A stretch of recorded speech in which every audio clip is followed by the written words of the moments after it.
سر تھوڑا نیچے فیس سے شکل تھوڑا آگے کر لیجیے، سامنے سینے کے سامنے.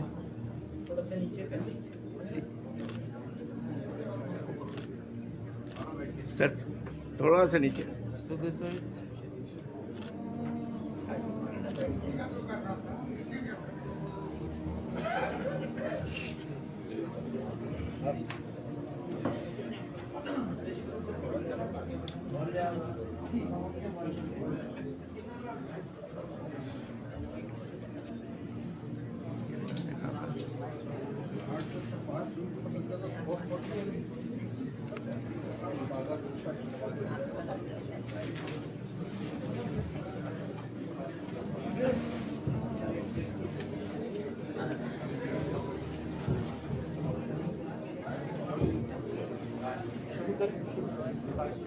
رسم اجرا کے اس عمل کی تکمیل کے بعد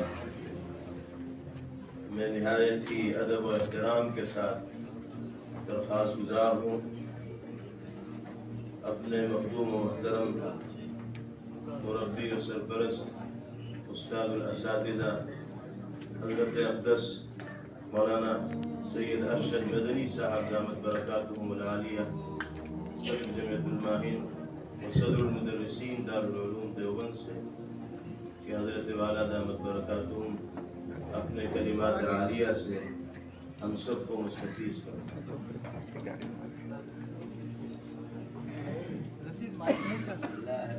نیچے کر دو تھوڑا سا. چالو ہے.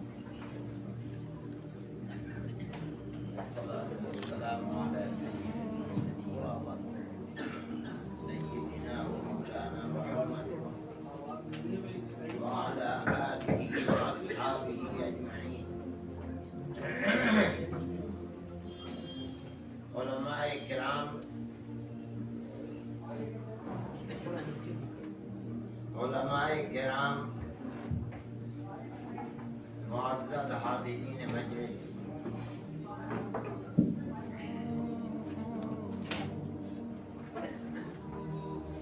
مولانا عثمان صاحب مرحوم، میرا تعلق ان سے استاد شاگردی کا تعلق نہیں ہے، لیکن میرے ساتھ ان کا قریب اور بہت قریبی ایک رشتہ تھا، اور وہ میرے بہنوئی تھے. ان کے اخلاق جس کو بیان کیا گیا وہ تو آپ لوگوں کے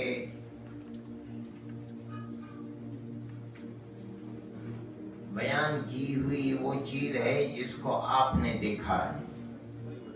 ان کی گھریلو زندگی کو آپ نے نہیں دیکھا، لیکن میں جس بات کو کہتا ہوں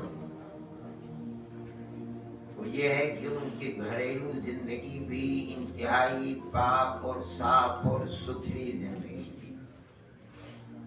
میں نے اپنی ایک چھوٹا سا مضمون لکھا ہے 2 صفحے کا، اس کے اندر بھی اس کا ذکر کیا ہے. وقت کی تنگی ہے، میں اس کو تفصیل کے ساتھ ذکر کروں یہ بات اس وقت ممکن نہیں ہے. جو ان کی زندگی کے مختلف پہلو تھے ان سب کو آپ حضرات نے، ان کے شاگردوں نے اور ان کے ساتھیوں نے ذکر کیا ہے. لیکن میں ایک چیز کی شکایت آپ سب سے کرتا ہوں، ان کے ایک وصف کو، بلکہ جس کو میں یہ سمجھتا ہوں کہ وہ ان کی زندگی کا بنیادی وصف ہے. ان کی جن خصوصیات کو ذکر کیا جا رہا ہے میں اس وصف کو ان کی بنیاد سمجھتا ہوں. اس کا کسی نے ذکر نہیں کیا. اس 2-2.5-3 گھنٹے کی مجلس کے اندر کوئی ادھر گیا ہی نہیں. میں نہیں سمجھتا ہوں کہ آیا علماء کی دل سے اس کی اہمیت ختم ہو گئی یا یہ کہ آپ حضرات بھول گئے اور آپ نے اس کا ذکر نہیں کیا؟ دارالعلوم دیوبند کی ایک پرانی روایت تھی. میں چونکہ دارالعلوم میں سالہ سال ناظم تعلیمات رہ چکا ہوں، اس لیے میں اکابر اور بڑے بڑے بزرگوں کی تعلیمی زندگی کے سلسلے میں جو تعلیمات کا ریکارڈ ہے میں نے اس کو دیکھا ہے، وہ محفوظ ہے آج بھی.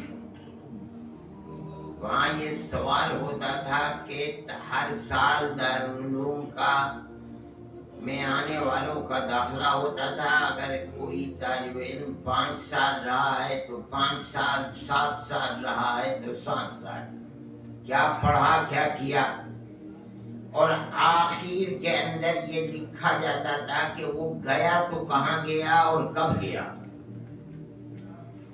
آپ اگر اس ریکارڈ کو دیکھیں گے، بڑے بڑے لوگ جو اب دنیا میں زندہ نہیں ہیں، تو آخر میں ریکارڈ میں یہ لکھا ہوا ہے کہ وہ یہاں سے اٹھے اور پھر اس کے بعد گنگو چلے گئے، حضرت گنگوئی کے پاس. اس زمانے کی چیز ہے. یعنی یہ سمجھا جاتا تھا کہ علمی اور تعلیمی اور اللہ کے بندوں کے درمیان کی زندگی مکمل ہو نہیں سکتی جب تک آدمی کسی صاحب علم اور صاحب تربیت، کسی بزرگ کی خدمت میں رہ کر تربیت نہ حاصل کرے. اس لیے ان اکابر کا وہ ریکارڈ بھی وہاں موجود ہے، کون ہے اور یہاں سے اٹھ کر گنگو چلا گیا، اس کے بعد اس کا ریکارڈ بند ہو گیا. ان کی زندگی کے اندر جو بھی محاسن اور کمالات ملتے ہیں وہ در حقیقت حضرت گنگوہی اور پہلے حضرت رائے پوری، حضرت شیخ الہند رحمہ اللہ، حضرت تھانوی رحمۃ اللہ علیہ، حضرت مدنی رحمۃ اللہ علیہ، ان حضرات کی زندگی کو اپنی زندگی میں اتارنے سے وہ ریکارڈ ملتا ہے اور وہ تربیت کے نقوش ملتے ہیں جن کو دنیا ذکر کرتی ہے. قاری صاحب رحمت اللہ علیہ کی زندگی کی بھی یہ ایک بنیادی صفت ہے جس کو کسی نے ذکر نہیں کیا. میں سمجھتا ہوں جانتا ہی نہیں کوئی. ذکر کرنے والوں نے اس کو تلاش کیوں نہیں کیا، مجھے اسی پر اعتراض ہے. یا تو انہوں نے اس کی اہمیت کو نہیں، یہ ایک المیہ ہے اگر ایسا ہوا ہے کہ ہم نے اس بنیاد کو جو در حقیقت دنیا کی زندگی میں کمالات کی بنیاد ہے اور موت کے بعد آخرت میں ترقی کی بنیاد ہے عند اللہ، وہ ایک بنیاد تھی، ہم نے اس کو ذکر نہیں کیا ہے. قاری صاحب رحمت اللہ علیہ فراغت کے بعد یہ نہیں ہوا کہ وہ کہیں بیٹھ گئے، منصور پور چلے گئے. انہوں نے اپنے رشتے کو قائم کیا حضرت شیخ الحدیث صاحب رحمت اللہ علیہ سے، اور وہاں رہ کر انہوں نے اپنے اخلاق کی تکمیل کرنی چاہیے. یوں سمجھیے کہ روحانیات کے ان مقام تک پہنچنا چاہا کہ جہاں پہنچ کر کے انسان کی زندگی ایک باکمال زندگی گزر سکتی ہے. حضرت شیخ الحدیث صاحب رحمت اللہ علیہ اس زمانے کے اندر کبھی جاتے تھے مدینہ منورہ، کبھی آتے تھے، یہاں تک کہ پھر وہ اس کے بعد چلے گئے. ان کے پاس رہ کر کے انہوں نے تربیت حاصل کی، ان کے بنائے ہوئے بتائے ہوئے معمولات کو اپنایا. پھر میں یہ جانتا ہوں کہ حضرت شیخ الحدیث صاحب رحمت اللہ علیہ نے باصرار بھائی صاحب کے سپرد کیا ان کو،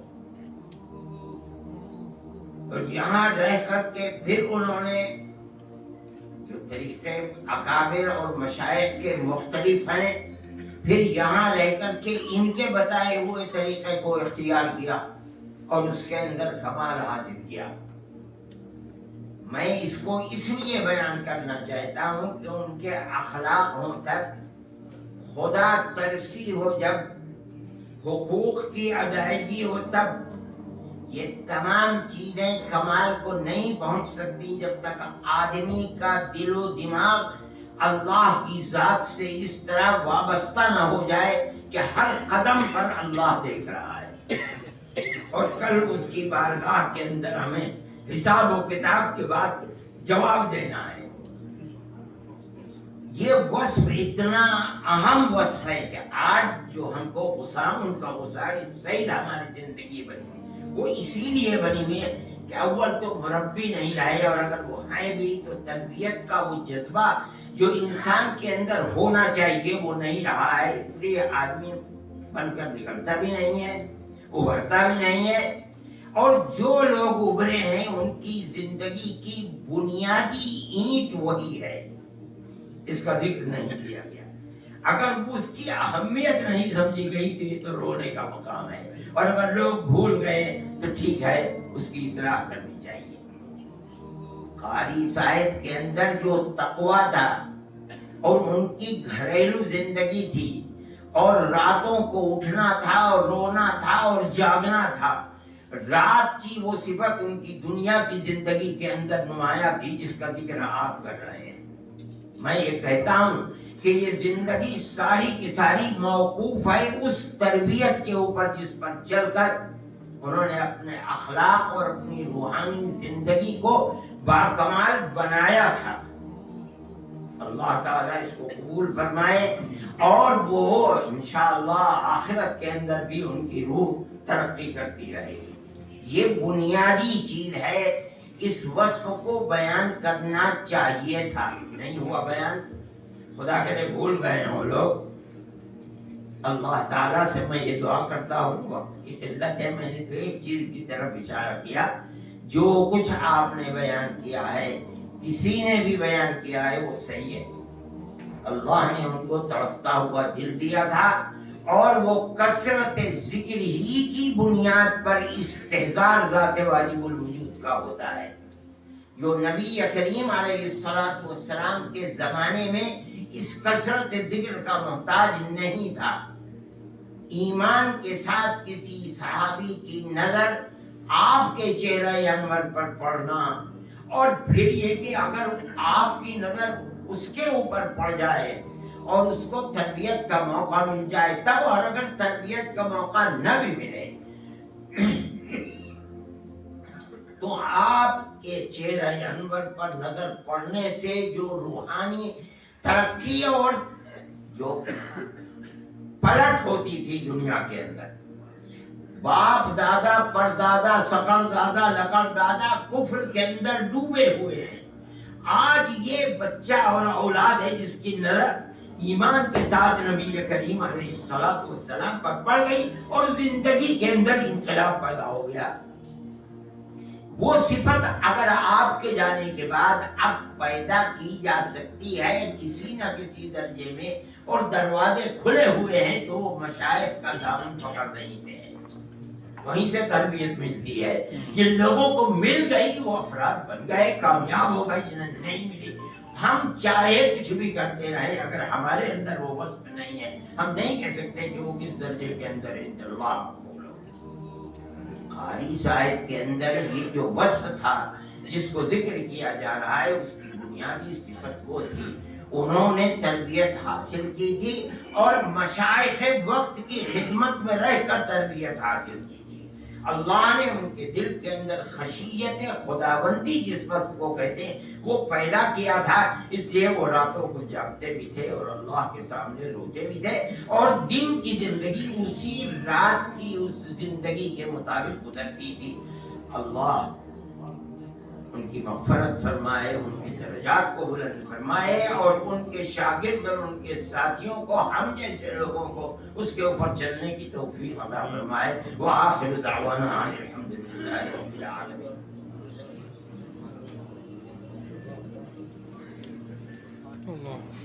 جزاکم اللہ خیرا۔ آپ کے سامنے حضرت ہمارے چچا جان دامت برکاتہم نے جس بات کی طرف توجہ دلائیں، ہم سب اس کے لیے شکر گزار ہیں، کیونکہ تکمیل جو ہوتی ہے وہ اسی سے ہوتی ہے، یا تکمیل کا سفر جو شروع ہوتا ہے وہ اسی سے شروع ہوتا ہے۔ مجھے ہم لوگوں نے، ساتھیوں نے مشورہ کیا کہ کوئی ایسا کام کرنا چاہیے